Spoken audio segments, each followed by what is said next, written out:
Alright, so welcome back dito sa ating channel dito sa Bobs TV. Okay, so ito pag-usapan natin mga babayan, no? Dahil ito pong si Senator Bato de la Rosa, mga babayan, ay mukhang makakalusot po, no, sa kanyang ethics complaint.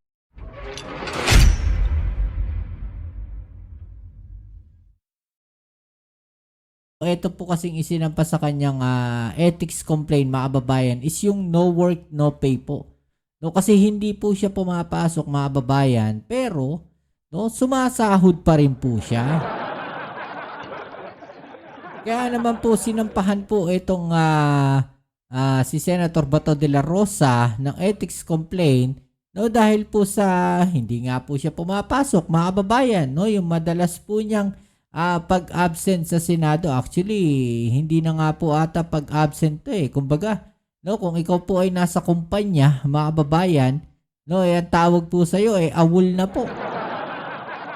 No? Kasi hindi ka na pumapasok. Okay, so yan ang ating alamin ngayon at pag-uusapan. Pero syempre, bago ang lahat, please don't forget to subscribe, like, share, at comment dyan sa comment section.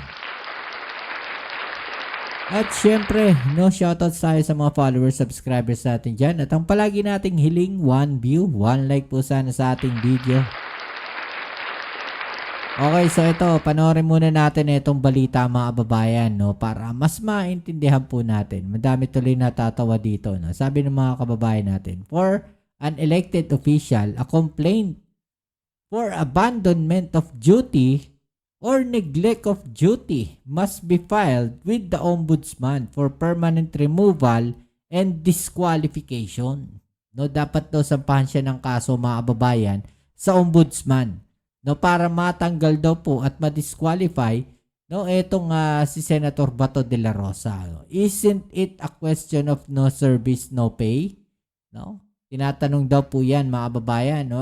Ito daw po ba is parang comparison siya, no, na no service, no pay. No, kumbaga no work, no pay, mga babayan. So ito no service, ibig sabihin hindi siya nagtatrabaho, no? Hindi niya ibinibigay yung serbisyo na dapat binibigay niya, no, sa bilang senador, no? Dapat wala rin daw po siyang sahod.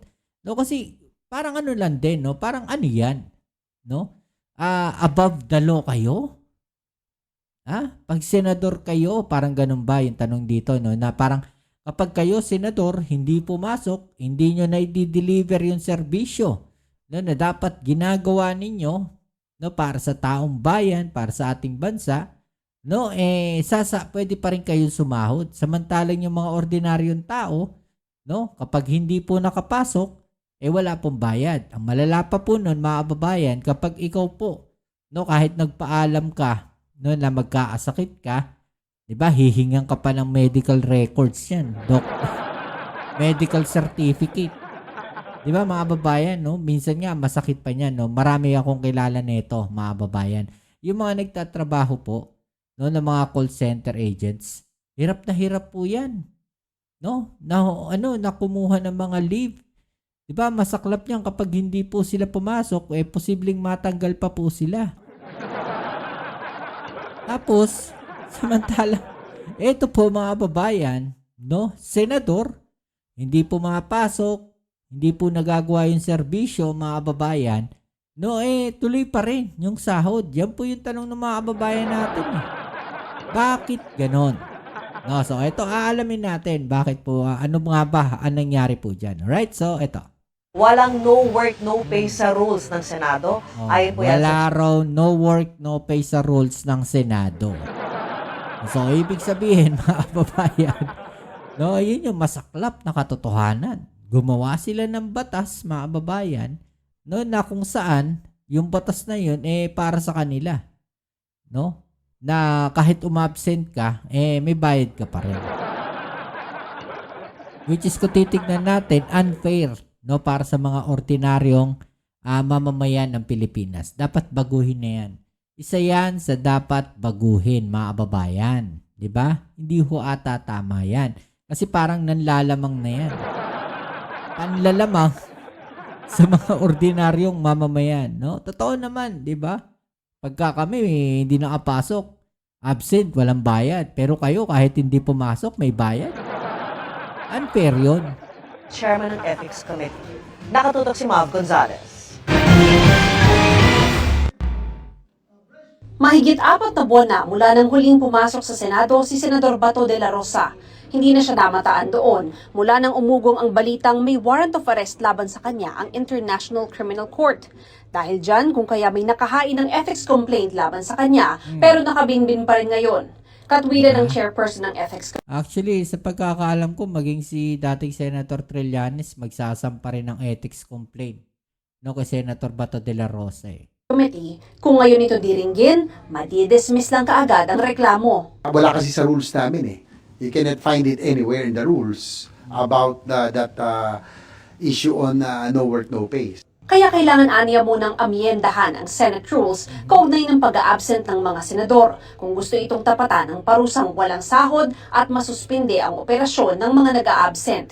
So, Dahil pang-anim pa naman ang So medyo matatagalan pa to mga babayan. No, matatagalan pa to. So kasi pag-aaralan pa nila yan eh. Kailangan nilang amyendahan yung rules nila eh. 'Di ba? Kailangan na magkaroon pa ng mga committee hearing yan, babaguhin yung rules na yan mga babayan. No, pag-uusapan pa yan, aamyendahan pa yan. So medyo matatagalan pa to. No, so habang tumatakbo pa po yan, yung usapin tungkol dyan, si Senator Bato de la Rosa, tuloy pa rin po yung kanyang sahod. Yun po yung masakit na katotohanan, mga babayan, na kailangan nating tanggapin. Wala tayong magagawa ron kasi yun daw yung rules ng Senado.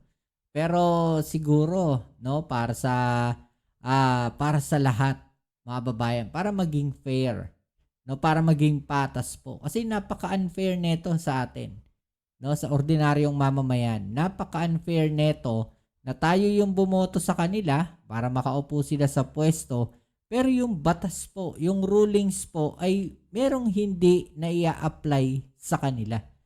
No?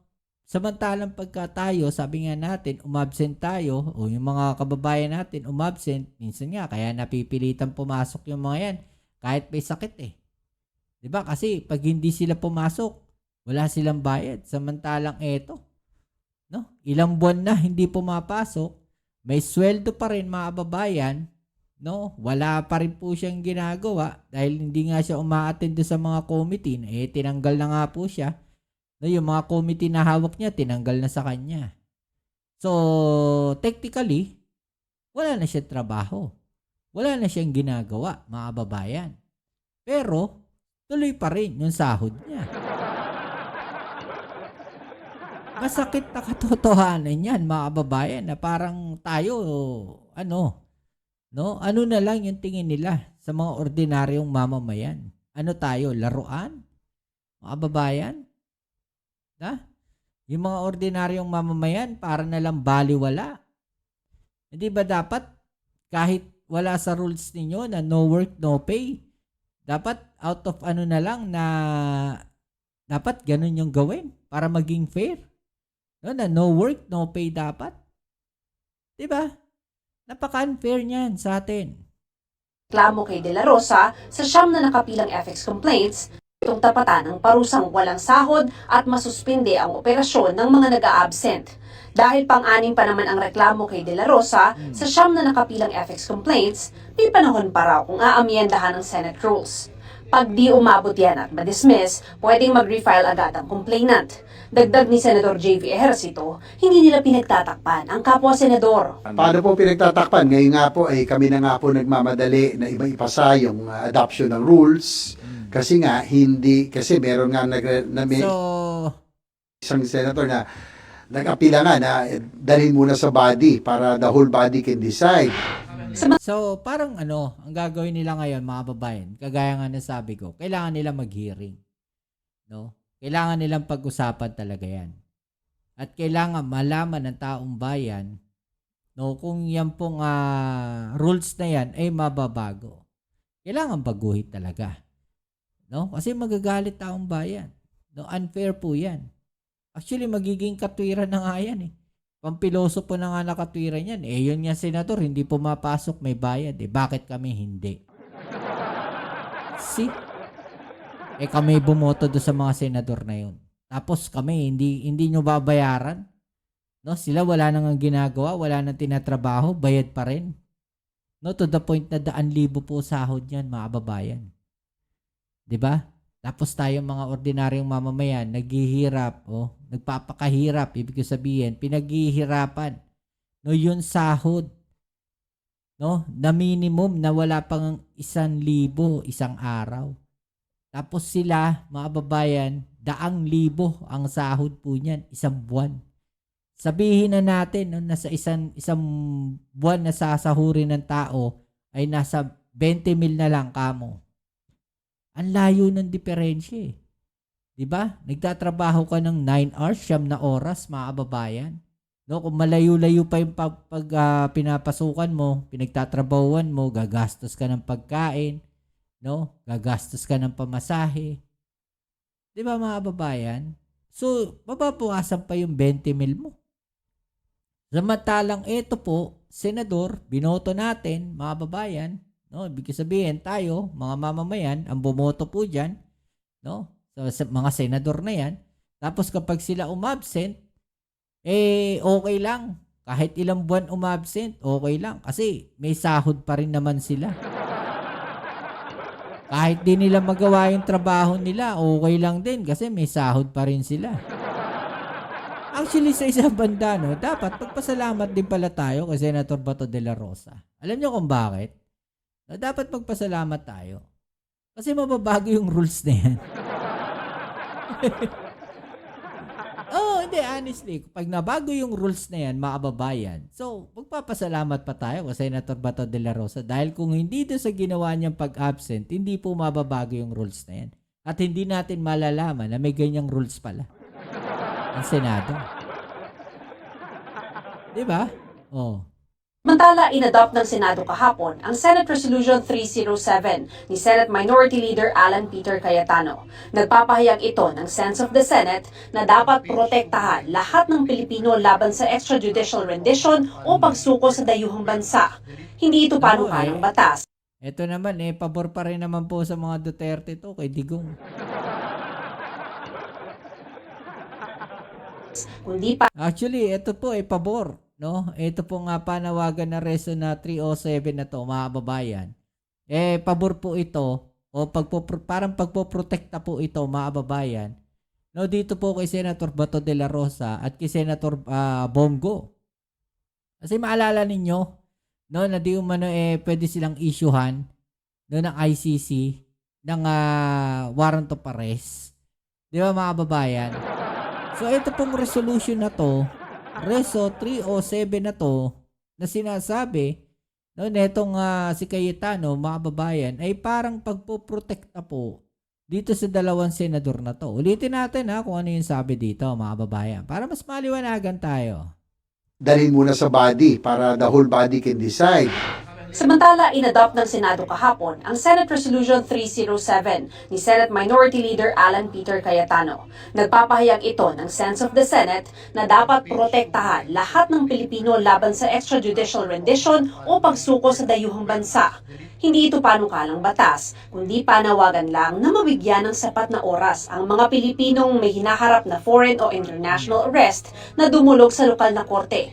Tinutulan ito ni Senator Okay, so yan, mga kababayan, kailangan daw yung mga may kaso ng international arrest, mga kababayan, dumaan muna sa local court.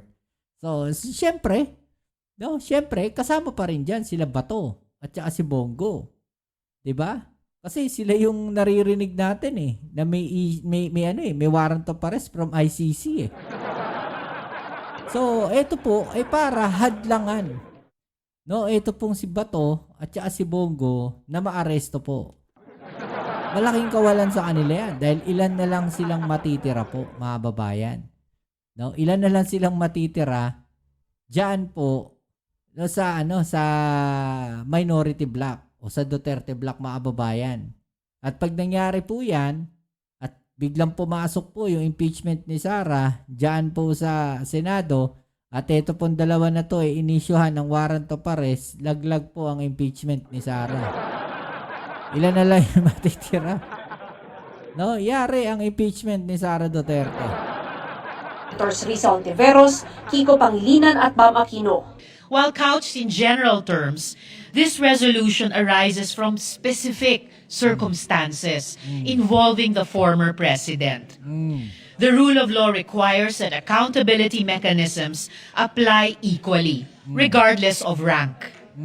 Ginawa po ang ICC para magkaroon ng espasyo ang mga biktima na hindi makakuha Bistado si ano dito. Si Cayetano. No? Kitang-kita mga babayan, no, kung ano yung kanyang motibo sa kanyang ginawa. ng hustisya dahil estado ang kalaban, dahil makapangyarihan ang kalaban. Yung libo-libong pinatay sa ngalan ng Oplan Double Barrel, na iyan ang paratang sa ICC case ngayon. Yung libo-libo na yun ay hindi nabigyan ng due process. Hindi na sila pinaabot sa korte, Tama. kundi diretso sila sa morgue. Para sa GMA Integrated Okay, so yun mga kababayan. No? So kayo po ba papayag ng ganun? No, ito nyo Senator Bato de la Rosa, dismiss ang dismiss ang kanyang tawag dito, dismiss ang kanyang kaso po no, sa Senado. No, yung no work, no pay po na yan, yung sa Ethics Committee. Diba? Dismiss pag nagkataon, mga kababayan. Tapos, ito pong reso ni Alan Peter Cayetano, kapag nagkataon po, mapoproteksyonan. No? Etong si Senator Bongo at saka si Bato de la Rosa. 'Di ba? Nakita agad nila Hontiveros, 'di ba? Nila Aquino, mga babayan, kung ano yung motibo ni Alan Peter Cayetano dito. Kitang-kita. Huwag na nating huwag na nating gawing tanga mga Pilipino, especially itong mga senador na to, sila Senator Risa Hontiveros. Kitang-kita yung motibo mo, Cayetano. Nag-generalize ka lang, no? Pero talagang meron kang pinupunto ron. Okay, so hanggang dito na lang muna ang ating video ngayon, mga kababayan. At syempre, nagpapasalamat tayo sa lahat ng mga patuloy na nakasuporta dito sa ating channel. Shoutouts po sa inyo, no? At maraming salamat sa inyong patuloy na pagsuporta po. Kita-kits tayo sa ating next video upload. Ito muli ang inyong Kuya Mobs, it's Mobs TV. Peace. I'm out.